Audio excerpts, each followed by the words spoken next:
कासगंज जनपद के ग्राम नगला मामू में 23 वर्षीय युवक आशु ने देर रात शराब के नशे में एक बंद कमरे में फांसी लगाकर आत्महत्या कर ली। पुलिस ने शव को कब्जे में लेकर पोस्टमार्टम के लिए भेज दिया है। परिजनों में कोहराम मचा हुआ है। बता दें, मृतक के 2 भाई थे। मृतक बड़ा था। कई साल पहले मृतक की मां ने दूसरी शादी कर ली थी। मृतक उसी बात को लेकर शराब पीता था। कल देर शाम मृतक अपने घर शराब के नशे में गया और घर से चला आया। उसके बाद घर नहीं पहुंचा। दूसरे घर में जानवरों को चारा डालने गए। जब कमरे का गेट नहीं खुला, जब कमरे के अंदर देखा तो मृतक फांसी के फंदे पर लटका मिला। ग्रामीणों ने पुलिस को सूचना दी। साथ ही पुलिस मामले की तफ्तीश में जुटी हुई है।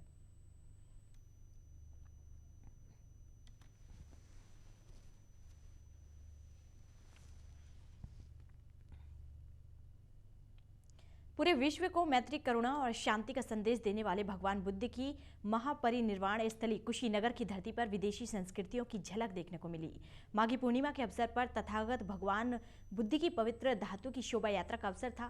थाई मोनेस्ट्री के जरिए आयोजित शोभा यात्रा में बौद्ध धर्म को मानने वाले लगभग आधा दर्जन देशों के बौद्ध धर्म गुरु और उपासक शामिल रहे। थाईलैंड से लाई गई पवित्र जल को लेकर थाई मंदिर में निकाली शोभा यात्रा मुख्य मंदिर पहुंची, जहां तथागत की लेटी हुई प्रतिमा पर चढ़ाकर विशेष पूजा की गई। इसके बाद शोभा यात्रा भगवान बुद्ध की अंत्येष्टि स्थल रामाभार सतुपर पहुंची, जहां विभिन्न देशों के बौद्ध भिक्षुकों और उपासकों ने विशेष पूजा की। भगवान बुद्ध की पवित्र अस्थियों के साथ निकली शोभा यात्रा के आगे थाई वेशभूषा में सजे कलाकारों के जरिए पारंपरिक नृत्य करते हुए चल रहे थे, जिसे देखकर लोग मंत्रमुग्ध हो गए। इस शोभा यात्रा में थाईलैंड के राजा के प्रतिनिधि के रूप में पूर्व राजदूत, बिहार के हथुआ स्टेट का राजघराना सहित बौद्ध धर्म को मनाने वाले विश्व के कई देशों के लोग शामिल रहे।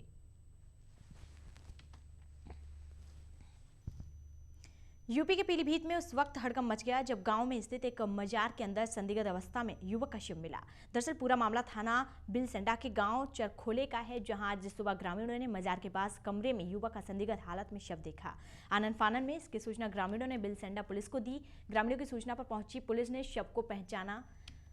थाना बिसलपुर के मोहम्मद दुर्गा प्रसाद के 33 वर्षीय संतोष के रूप में की। घटना की जानकारी होते ही परिजन भी मौके पर पहुंच गए। वहीं पुलिस ने शव को कब्जे में लेकर पोस्टमार्टम के लिए भेज दिया है। मौके पर पहुंचे बीसलपुर सीओ और डॉग स्क्वाड की टीम जांच में जुट गई है और आसपास के लोगों से पूछताछ कर रही है। वहीं परिजनों की तहरीर पर पुलिस ने हत्या का मुकदमा दर्ज कर लिया है और मामले की तफ्तीश कर रही है।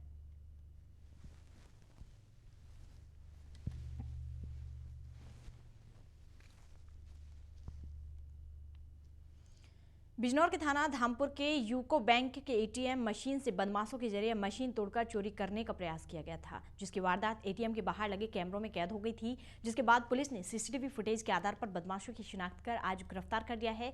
बिजनौर एसपी ने एटीएम मशीन से रुपये चोरी करने वाले गैंग का पर्दाफाश करते हुए बताया है कि धामपुर में यूको बैंक की शाखा के एटीएम को तोड़कर कैश चोरी का प्रयास किया गया था, जिसके संबंध में धामपुर कोतवाली में मुकदमा दर्ज कर खुलासा करने के लिए जांच टीम का गठन किया गया था, जिसमें धामपुर पुलिस ने जितेंद्र, मोहित और संगम नाम के चोरों को गिरफ्तार किया है। पुलिस ने इनके पास से 2 चाकू, 1 सब्बल बरामद कर जेल भेज दिया है। ये गिरोह यूट्यूब पर वीडियो देखकर इस तरह की वारदात को अंजाम दिया करता था।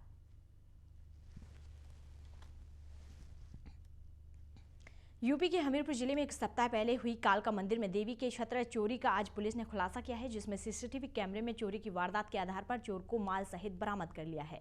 मामला हमीरपुर जिले के मुस्करा कस्बे कालका मंदिर का है, जहां बीते 16 फरवरी को रात को मंदिर की बाउंड्री को फांदकर एक चोर योगेश ने देवी का चांदी का छत्र चोरी कर लिया था और फरार हो गया था। मंदिर में चोरी की घटना सीसीटीवी कैमरे में कैद हो गई थी, जिसके आधार पर आज एएसपी संतोष सिंह ने अनावरण करते हुए बताया है कि मुस्करा पुलिस ने चोरी गए चांदी के छत्र के साथ आरोपी योगेश को गिरफ्तार कर लिया है।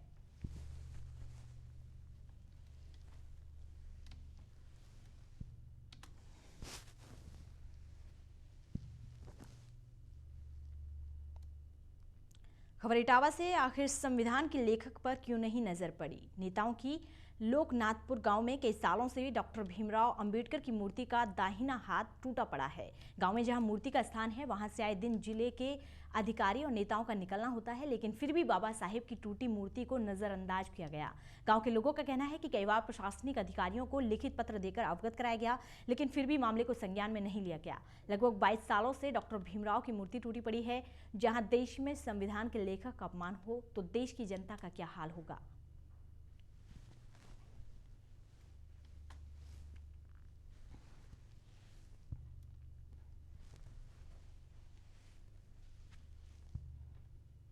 खबर पीलीभीत से। समाजवादी पार्टी के प्रदेश अध्यक्ष नरेश उत्तम पटेल आज एसपी के सदस्यता ग्रहण समारोह में सम्मिलित होने पीलीभीत पहुंचे, जहां पर सपा के सैकड़ों कार्यकर्ताओं ने प्रदेश के मुखिया का गर्मजोशी से स्वागत किया। इस दौरान सपा प्रदेश अध्यक्ष के सामने बीएसपी, कांग्रेस और शिवसेना के कई नेताओं ने समाजवादी पार्टी की सदस्यता ग्रहण की।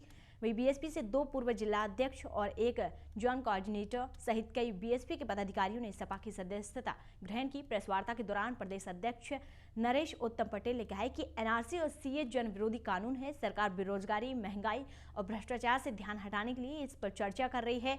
उन्होंने कहा कि प्रदेश की योगी सरकार में कानून व्यवस्था चरमरा गई है। आगामी चुनाव में एसपी और शिवपाल यादव के गठबंधन के सवाल पर कहा है कि जो भी अखिलेश यादव को नेता मानेगा उसका पार्टी में स्वागत होगा। हो गया मन।